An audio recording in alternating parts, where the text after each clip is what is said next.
Muy bien. Hola a todos, muy buenos días. Hoy, mañana de lunes 25 de mayo.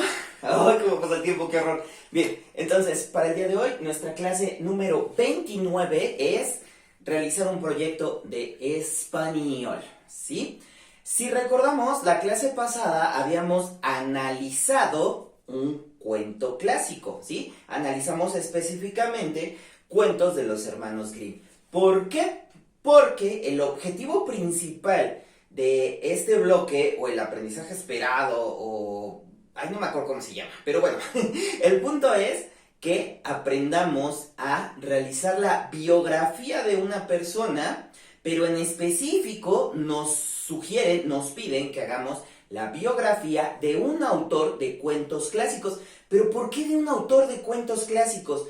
Porque no solo es contar la vida de una persona, sino también platicar la influencia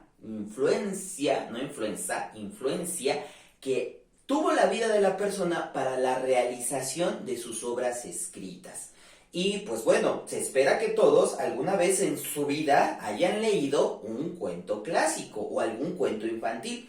Entonces, yo para esta clase les voy a exponer la biografía de uno de mis autores favoritos, que no es de cuentos clásicos, pero para que más o menos podamos detallar lo que pretendo que ustedes hagan. ¿Sale? Muy bien. Entonces, ¿qué es lo que tienen que hacer? Básicamente, no les voy a dar como mucha teoría, sino ahora sí que tienes que hacer esto, porque tienen que hacer eso. Muy bien. Entonces, como lo dije, vamos a ver biografía de un autor de cuentos infantiles. ¿Sale? Muy bien, su exposición o su biografía de esta persona, porque tienen que realizarla, me tienen que mandar como que el escrito donde describan todo esto, como los guiones de sus videos que les he pedido, pero entonces me van a entregar la biografía del autor que ustedes escojan.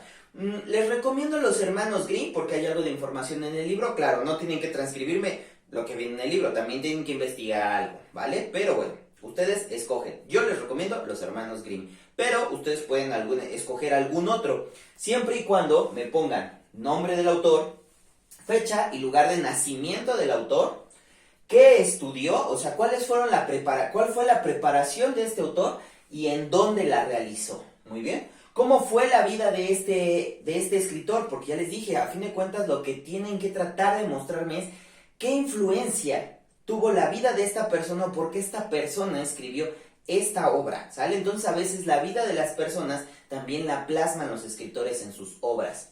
Muy bien. ¿Sobre qué escribió? Si algún tema en específico o algo en específico sobre qué escribió. ¿Cuándo murió? La fecha de su deceso. Características de sus obras.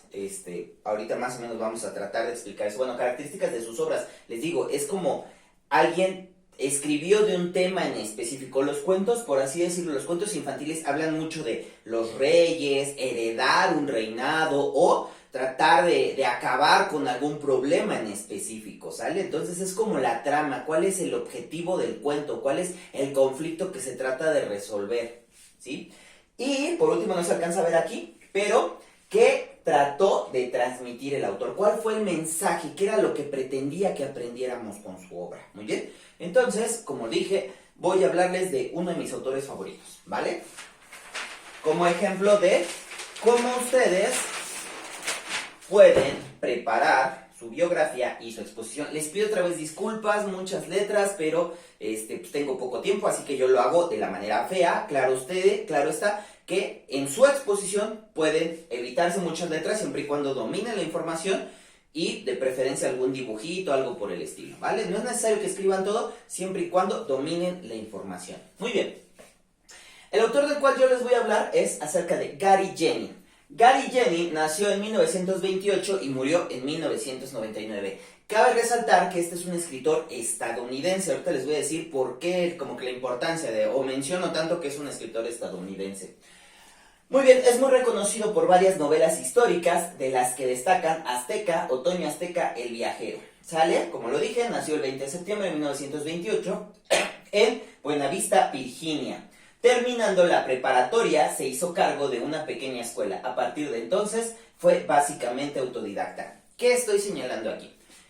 Este escritor se especializó en novelas históricas, no cuentos. Una novela es un escrito más extenso, ¿sale? Y yo cuando lo empecé a leer me lo recomendaron porque a mí siempre me ha gustado las culturas mesoamericanas, todo lo que sea la cultura, la mitología prehispánica, a mí siempre me ha llamado mucho la atención. Entonces un amigo que le gustaba mucho leer me dijo, te recomiendo mucho a ese autor, te recomiendo mucho el libro de Azteca. Y yo pues órale, lo busqué en internet, lo logré bajar, descargar, leerlo digitalmente. Y yo era una persona muy intolerante, yo leo algo, me fastidio rápido, lo dejo de leer. Yo por mi condición psicoemocional orgánica, a mí me cuesta mucho trabajo terminar cosas muy extensas porque soy hiperactivo. Entonces, a mí me encantó este libro porque cuando menos me di cuenta ya lo había terminado y es un libro de más de 500 hojas, creo que tiene como 800. Entonces yo quedé muy sorprendido de cómo pude leer un libro tan grande y la verdad no lo podía dejar, o sea, cada rato era estarlo leyendo, me regañaban mis papás de ya deja ese mugroso libro o ya deja esa cosa porque lo leí en aquel entonces con una Palm, que es como los primeros, como tipo celular, pero era para leer, era una agenda electrónica, y a mí me atrapó literalmente ese libro por cómo está escrito, por todos los temas, porque te narra acerca de la vida de un personaje, del cual ahorita vamos a hablar, pero te enseña la historia prehispánica, la historia de los mexicas, pero ahí le llamaban azteca, pero bueno, eso es otro punto. Pero en fin, el chiste es que a mí me sorprende mucho y pues el nacionalismo, porque dije, o sea, ¿cómo es posible que un estadounidense pueda escribir tan bien de la cultura mexicana, ¿no? De la cultura prehispánica, cuando no es su cultura. Pero bueno, por eso lo resalto, ¿no? Es estadounidense y sin embargo, su libro ha sido de los más premiados, de los más valorados, hasta por nosotros los mexicanos, porque detalla muy bien la cultura de los mexicas. O sea, lo escribe y te lo detalla tan bien que dices, wow, esto fue escrito por un mexicano y no, es por un estadounidense. Muy bien. Ahora, es autodidacta. ¿A qué me refiero? Esta persona no tuvo estudios superiores, él nada más estudió la high school, lo que viene siendo para nosotros la preparatoria, y después de ahí no estudió la universidad, ¿sí? O sea, no tuvo estudios profesionales, no tuvo una preparación formal profesionalmente como escritor. Sin embargo, él pues le gustó la docencia, se encargó de dar clases y poco a poco empezó a crear muchas novelas y se volvió muy famoso, se volvió un gran escritor por aprendizaje propio. Él no tuvo una formación profesional como escritor y sin embargo es extremadamente buena. Bien, sus historias se hicieron famosas por detalles históricos y contenidos gráficos ocasionales. Hizo grandes trabajos de investigación antes de escribir sus obras. Esto es muy importante. Este señor, Cary Jennings, él para poder escribir sus historias, y de hecho las escribe con un gran detalle, él se adentraba a la cultura, por así decirlo. ¿Qué hacía? En el caso de Azteca, este señor se vino a vivir, bueno, hizo muchos viajes aquí a México, pero básicamente contando todos los viajes y todo el tiempo que estuvo aquí, estuvo en México 12 años. 12 años vivió en México. Claro, no tan de corrido, a veces ininterrumpido, porque tenía que ir a regresar a su trabajo, pero él pasó 12 años de investigación en México para poder escribir el libro de Azteca. No solo eso, o sea, todos los libros que ha escrito, no lo escribí aquí, pero por ejemplo, él se inmiscuyó, se trabajó con algunas compañías cirqueras porque escribió una novela que trató de eso. Él exploró, otra novela que también leí de este señor, se llama El viajero y es acerca de la vida de Marco Polo. Marco Polo, que vivió en Venecia, Italia, y que ese señor básicamente atravesó todo el continente europeo, todo el continente asiático hasta llegar a China, pero en una época en la que China fue conquistada por los mongoles. Entonces, este señor recorrió, ahí les va, viajó los Balcanes, siguió la ruta de Marco Polo desde Venecia, Bagdad, desierto de Sal, que es un desierto creo que de los más grandes en el mundo, Balj, que también nombrado el techo del mundo, Catay, Cambalik, Tobot, Yunnan, Sangundú, Mansi, Champa e India. Y todos esos viajes, ¿para qué? Para poder recabar información, para escribir a detalle su historia, bueno, su novela histórica titulada El viajero, que es básicamente la vida de Marco Polo, la cual está también muy padre. También me lo chuté. De este señor me he chutado 4 libros. De la serie de Azteca, leí Azteca, Otoño Azteca, Sangre Azteca y... sí, esos 3, que es básicamente la trilogía de Azteca. Sangre Azteca no fue escrita por él, fue por su editor y otros, pero basado mucho en su narrativa. Pero me chuté la trilogía y también me chuté del viajero, que fue escrito por él, que es la vida de Marco Polo, y también aprendes muchísimo. Pero bueno, para otro libro muy famoso que creo que lo voy a comprar, que se llama Halcón, no lo conocía, pero dicen que también es de los más famosos de él, entonces me lo voy a echar. Viajó a los Balcanes, que es la zona norte de Europa, muy fría, bajo condiciones muy extremas, hay conflicto en esa zona, pero bueno, entonces... Este señor falleció el viernes 13 de febrero de 1999 en Pompton Lake, New Jersey, a los 30 años. La escuela que él administraba se encontraba en New Jersey, que es, por así decirlo, está Estados Unidos, bueno, Nueva York, perdón, está en Nueva York, y New Jersey vendría siendo como si compararan la Ciudad de México con Toluca, esa distancia, pero Nueva York es toda una isla que está conectada con varios puentes que los conecta a otras ciudades, una de ellas, pues Nueva Jersey, que es una ciudad como más residencial, más de casas, no hay tantas empresas como las hay en Nueva York. Entonces, él trabajó ahí, en Nueva York, sí, casi toda su vida, administrando una escuela, y pues ahí fue donde él murió. Bien, hablemos un poco de la obra de Gary Jennings. El libro del cual les quiero relatar es el libro titulado Azteca o El Azteca, en la cual esta persona, Gary Jennings, nos cuenta la historia de Mixley. Mixley, me encanta cómo lo narra, porque Mixley, según esta historia, que es un poco fantasiosa porque es casi imposible que alguien haya vivido todo lo que vivió Mixley, pero él narra la historia, bueno, el libro está diseñado de tal manera que cuando llegan los españoles, conquistan México Tenochtitlán, obviamente necesitan recabar información de nuestra cultura. Entonces, los encargados de recabar dicha información eran los monjes españoles, específicamente el Santo Oficio, que entrevistaban a varias personas. Dentro de ellas se encontraron a Mixley ya de viejo, o sea, una persona ya que tenía como 70 años, cosa que también... para los mexicas, alguien tan longevo pues era muy extraño, además que haya sobrevivido a la conquista española, ¿no?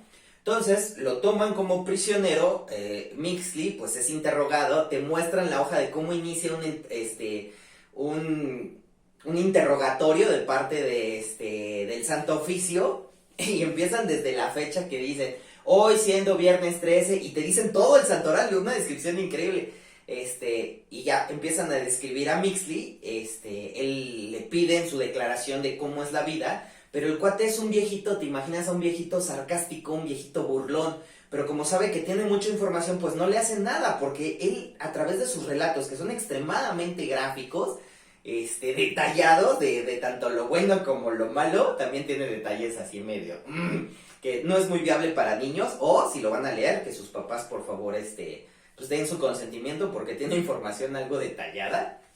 Pero bueno, este señor contaba toda la historia, lo contaba de una manera tan meticulosa, tan detallada, que a fin de cuentas sobrevivió a los interrogatorios. No lo mataron, no lo torturaron porque él daba información que era muy valiosa. Entonces ahí comienza a narrar toda su vida, desde cómo era el nacimiento de un niño en la época prehispánica, para los mexicas.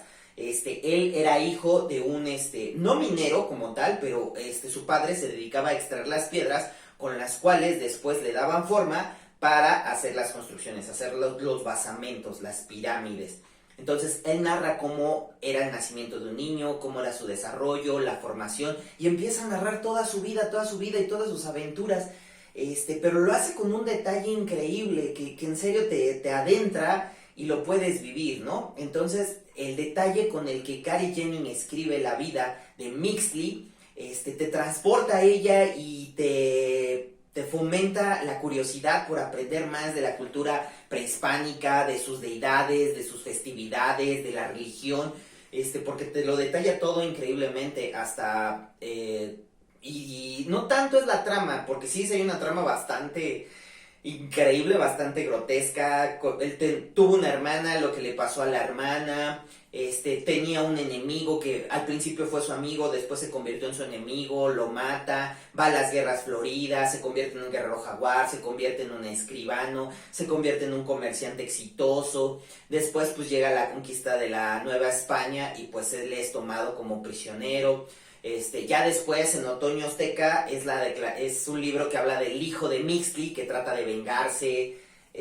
Sangre Azteca son las revueltas que hay todavía después de ser colonizados, hubo pequeñas revueltas, que trataron de librarse de los españoles, obviamente fracasaron, pero te narra cómo eran.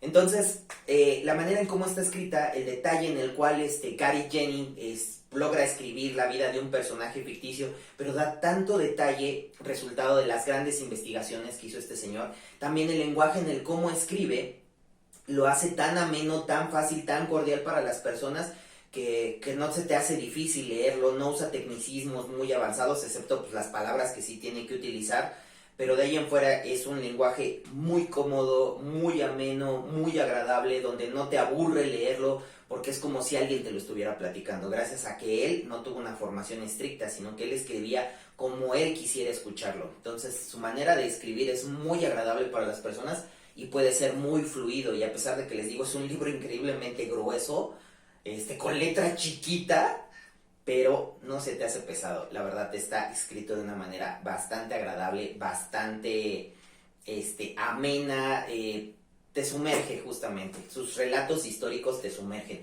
Ahora, este señor, ¿qué trataba de obtener? Pues que las personas se adentraran a esa vida, conocieran la historia, pero no solo eran datos específicos, sino que uno la viviera. Ese era el objetivo de Gary Jennings, que las personas que leyeran sus obras no solo lo visualizaran, sino que se sintieran que están ahí, sintieran que lo viven, que lo respiran, porque te lo detalla de una manera tan específica, pero tan agradable, que realmente sientes que estás viendo lo que los protagonistas te tratan de decir. Entonces, eso era lo que Gary Jennings enseña, que vivenciaras lo que el personaje está viviendo. Era tan específico, es tan específico sus escritos, que no se te hace pesado y te adentra y te adentra y te adentra, y hasta que no acabas el libro no estás feliz. Bueno, entonces básicamente eso es todo. Así es como quiero o deseo que desarrollen su trabajo, que me escriban la biografía, pero que también me escriban el autor y que me relaten su trabajo del autor, la obra que les llamó la atención, el que creen que les está explicando, que creen que les está enseñando, que aprenden, cuál es la forma en cómo escribe.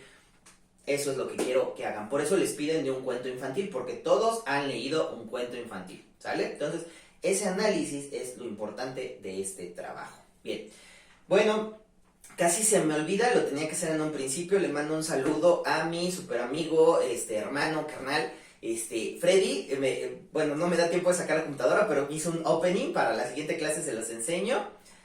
Muchísimas gracias, Freddy, de corazón, en serio, muchas gracias, mi hermano. Gracias. Es que él se inscribió a mi canal, creo que nada más por morbo, pero me hizo hasta un opening, luego se los muestro, y muchísimas gracias, Freddy. Bueno, siguiendo con eso, otro punto. Reto del día de hoy. Está bien fácil. ¿Se acuerdan que habíamos hecho un juego donde ustedes aventaban una pelota y la cachaban con un vaso, ¿no? La cachaba otra persona. Yo les había dicho que para hacerlo más entretenido, si la persona no lo cachaba, le pusieran un puntito, como si fuera estas baby showers. Entonces, para el reto de hoy, agarro una pelota, ya no encontré una pelota. Este es un nudo scout, cabeza de turco. Mis niños los extraño también. Bien, con una mano, esto es individual, tienen que aventar la pelota al aire, dar un giro con el vaso, un giro de 360 grados, y cuando el vaso esté abajo, tienen que cachar la pelota, así. Entonces, otra vez. Dan un giro y lo cachan. Avienta, giro, ahora sí no lo tienen, y lo cachan, ¿sí? Giro y lo cachan, ¿sale? Quien logra hacerlo, si van a competir con sus papás, o es quien puede aventarlo y cacharlo más veces. Acuérdense, avientan al aire, giro y lo cachan. Lo ideal es que sea con una pelota. Ese es el reto de hoy, ¿sale? Después les voy a poner retos más fáciles. Vamos poco a poco. Muy bien. Entonces, la clase, el reto. Al rato les pongo la imagen de la caligrafía. Y viene un tema un poquito difícil. Esto va dirigido a los papás. Muy bien, espérenme tantito. Esta es para los apaces. Ay, perdón, ya saben, fallas técnicas. ¿Qué? Ay, ya se me rompió.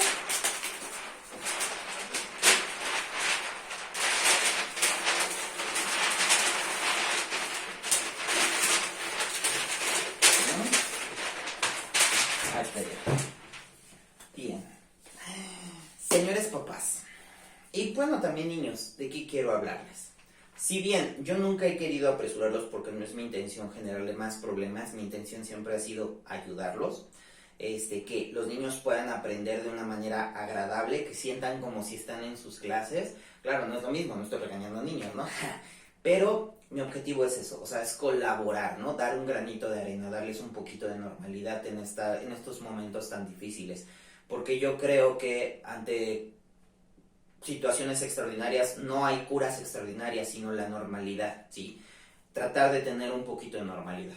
Entonces, por eso mismo diseñé las clases de esta forma, para que cada quien pueda moldar sus horarios, tratar de solucionar los problemas sin que sea como que una carga adicional. Esa nunca ha sido mi intención. Y siempre les he dicho, entréguenme los trabajos cuando puedan, pero quieran o no, tarde o temprano el tiempo nos va a llegar, a todos nos llega el tiempo, como lo quieran ver, pero va a llegar un momento donde yo tengo que entregar evaluaciones, ¿sí? Y es difícil para mí, pero tengo que asignar un número. Entonces, es algo que me ha quitado el sueño ya varias veces, es algo que he estado pensando mucho. Todavía no tengo fecha como tal, pero hay que ser sinceros, la fecha se va a aproximar. Y algunos han sido muy puntuales, muy responsables, les agradezco de corazón, no solo por mí, porque pues, como tal les dije, lo dije en videos anteriores, aquí quien enseña, enseña, quien aprende, aprende, y quien se quiera hacer menso, se va a hacer menso, la verdad. Entonces, estas personas que me han mostrado su gran responsabilidad, han estado al pie del cañón, han tenido problemas, me los manifiestan y aún así han cumplido, se los agradezco por la confianza, no tienen ni idea, para mí son ejemplo de vida y por eso se los agradezco a estas familias. Pero, bien, las evaluaciones. Para hablar de las evaluaciones, tenemos que recordar 3 valores fundamentales de los cuales les hemos hablado. ¿Por qué? Porque yo se los he dicho, los valores nos dan dirección, nos dicen hacia dónde ir. Y yo tengo una gran duda, tengo un gran dilema con respecto a la evaluación, con respecto a la calificación. Entonces, ¿en qué me debo de basar? No me puedo basar en los problemas de una persona y ponerle un método de calificación. Los problemas de otra persona y esto no, porque sería una falta de respeto, sería atentar contra los valores. Tenemos siempre que pensar que nuestros actos deben de ir encaminados a estos 3 valores: el respeto, la responsabilidad y la honestidad. Yo, ¿por qué lo estoy hablando, señores padres? A todos en general, sin pensar en uno en específico. Tanto el que ha cumplido como el que no ha cumplido. El que no ha cumplido, ¿por qué no ha cumplido? Porque ha tenido un problema, porque realmente no ha hecho su trabajo, porque de eso se trata. Aquí, que cada quien esté haciendo su trabajo. Yo me voy a dormir todos los días tranquilos, puedo ver a mis hijas a los ojos porque sé que estoy haciendo mi trabajo. Tal vez pudiera haber hecho más,